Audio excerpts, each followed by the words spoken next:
Welcome back to another episode of Rock Boys Football. Brent Venables, this Oklahoma Sooners program got extremely active in the transfer portal over the last couple of months. And now having gone through spring practice, gone through fall camp, we kind of get an understanding of what transfer portal additions are going to have the most impact on this Oklahoma program heading into 2024. Want to go through my 5 most important transfer portal additions heading into 2024, kind of projecting what transfer portal players kind of have the biggest impact on this Oklahoma program.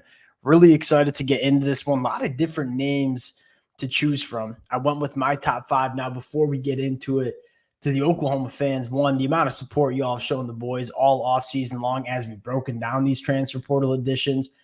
It's been amazing. We appreciate you guys. If y'all do enjoy the content, consider subscribing to the channel. Much more importantly, this list could look a lot of different ways. Would love to hear how you guys are feeling about some of these transfer portal additions in the comments section. Without further ado, let's get into this one. I want to start at 5. We'll work our way down to number 1. And let's go to tight end Bauer Sharp. This is one of the more sneaky transfer portal additions that Oklahoma made all offseason. Now, it's not getting the national attention that, a Dominic Williams or Deion Burks got. That being said, you look at one of the biggest holes that I thought was present within this Oklahoma offense going back to last year. It was the tight end position. Austin Stogner just wasn't a difference maker from that tight end spot. You go into 2024 saying Bauer Sharp has that possibility. And that's kind of what we said when he committed to Oklahoma out of the transfer portal. Was a hyper athletic, dynamic tight end coming from the FCS. We'll kind of see how he transitions to the SEC level. You go through spring practice, go through fall camp, you sit down, kind of read some of the intel coming out. It sounds like Bauer Sharp is going to be a dude for Oklahoma. Why do I think he's going to be one of the most important additions in the 2024 season? I look at this Oklahoma offense and how it's structured, how much space it creates, especially over the middle of the field. If you have a tight end who is dynamic with the football in his hands, I think that can massively help this Oklahoma offense. Where you go back to 2023, Austin Stogner he just kind of lacked any sort of dynamic play. And when he had the football in space, he really struggled to create kind of anything explosive. You go back to the 2022 season with a guy like Braden Willis, that is kind of what I think Bauer Sharp can bring to this Oklahoma offense. You go back to his numbers at the FCS level, only caught for 300 yards, but over 220 of those yards came after the catch. This kid is a difference maker. He makes people miss. He's extremely hard to bring down. And you start looking at how can we best make Jackson Arnold comfortable in this offense. You got a big body that can create and get open in the middle of the field, that kind of safety blanket pass catcher that we think Bauer Sharp can be. And that's going to make Jackson Arnold a lot more comfortable in this offense. I think Bauer Sharp, who is a former quarterback, souped-up athlete, can bring a ton of juice and kind of just another dynamic to what this Oklahoma offense can do that we just didn't see in the 2023 year. Going to number 4, and let's go out to the North Texas transfer, Fabii Wewu. Apparently the N is silent. Just learned that, said his name wrong all offseason long. Now, the reason I'm going Fabii here is, one, extremely experienced. Over 1,600 snaps, started the last 2 seasons down there in North Texas. But I think most importantly, this kid has come into this Oklahoma program. He's been a wall-to-wall starter. I think there's been a lot of conversations around how this Oklahoma offensive line is going to shake out. You've seen a ton of different combinations.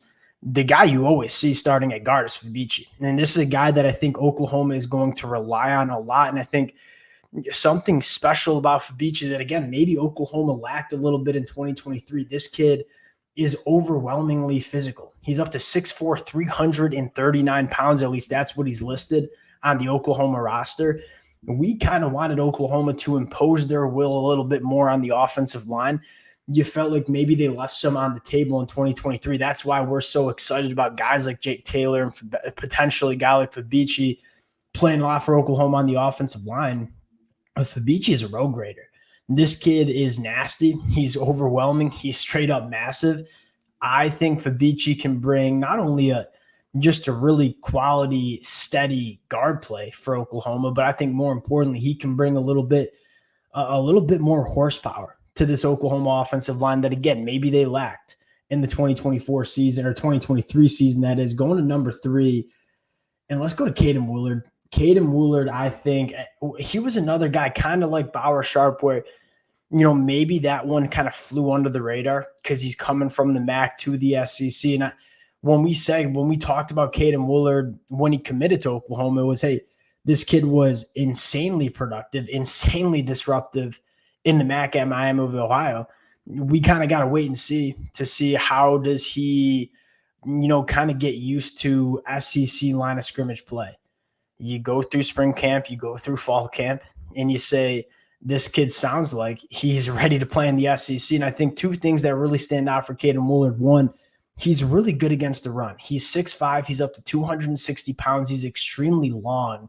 He can get off blocks, keep that outside shoulder free, kind of play that edge position like Ethan Downs plays it, where Ethan Downs, Caden Woolard are two big, heavy-handed edge rushers that are very good in the run game. You look at least in my mind, the recipe that Oklahoma is trying to get at on this defensive line. Hey, we want to win on first and second down against the run. Then we're going to trot out guys like PJ Adebawore or R. Mason Thomas and really pin our ears back and get after the quarterback. Now, I think Caden Woolard can certainly get after the quarterback as well. Had 43 quarterback hurries, had a 16% pass rush win rate. He can get after the quarterback. But I think the value that I think is getting overlooked with Caden Woolard is how good he is against the run. Had over 15 run stops with an average depth of tackle of 1.5 yards down the field. This kid makes his plays at or behind the line of scrimmage. Had over 12 tackles for loss at Miami of Ohio. I think this is kind of what I should say here to kind of round out this point, I think he balances out guys like R. Mason Thomas and PJ Adebawore extremely well. And one of the things that really makes us believe in this Oklahoma team, specifically on defense heading into the SEC, is the amount of depth that they have on the defensive line. You talk about rotating guys like Ethan Downs and Caden and R. Mason Thomas and PJ Adebawore. It's just a lot of really, really good football players that Oklahoma can keep fresh for 12 games and 4 quarters of a season. Going to number 2, it's going to be Dominic Williams.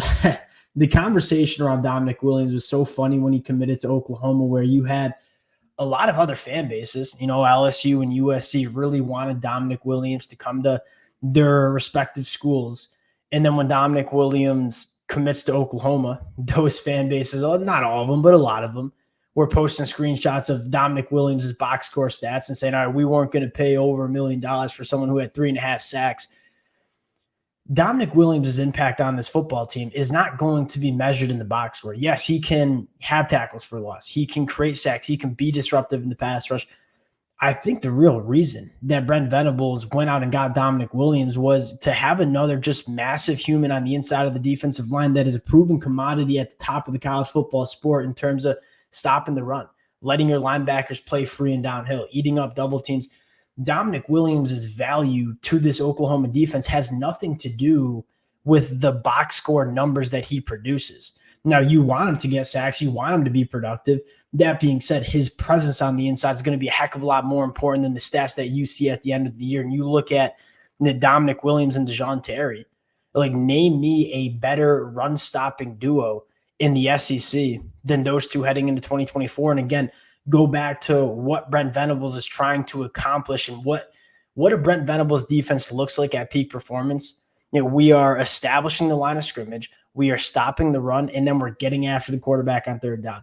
Dominic Williams and Dejon Terry, that duo is going to go a long way in stopping the run. It's only going to make guys like Kip Lewis and Danny Stutzman play better at the linebacker position. The biggest beneficiaries of the addition of Dominic Williams is Danny Stutzman at the linebacker spot, who there are going to be no guards and centers that are working up to him at the second level. He's going to be playing clean and downhill and making a lot of tackles because of the presence of Dominic Williams.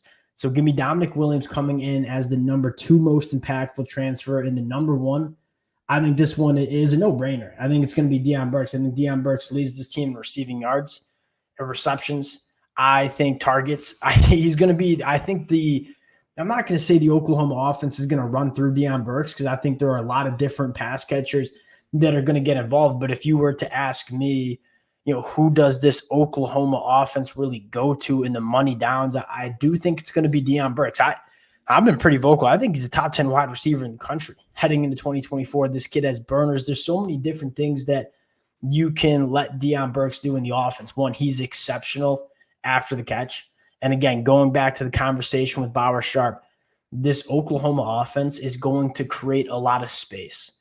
The better playmakers you have with the football in their hands, the better this Oklahoma offense is going to be. Deion Burks is one of those guys, but he's also a guy that creates separation extremely well in his route trees. Kind of like Drake Stoops last year. I really do think Deion Burks, as good as Drake Stoops was, I think Deion Burks is just a better version of Drake Stoops. I think he's a more dynamic version of Drake Stoops. And I think also Deion Burks can work vertically down the field. We saw that in that Oklahoma spring game.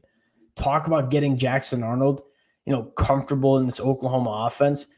Guys like Bauer Sharp and Deion Burks, they're going to play a massive role in kind of allowing Jackson Arnold to get really comfortable in this Oklahoma offense. Now, you got some other transfer portal additions that I think are going to play a really big role for this Oklahoma team, but you talk about 5 most important, 5 most impactful transfers for Oklahoma in the 2024 season. You got to start with these 5 names. Would love to hear from you guys in the comment section. Again, whether you agree with the boys, whether you disagree, would love to hear your feedback, your takeaways in the comment section, and we'll talk to y'all later.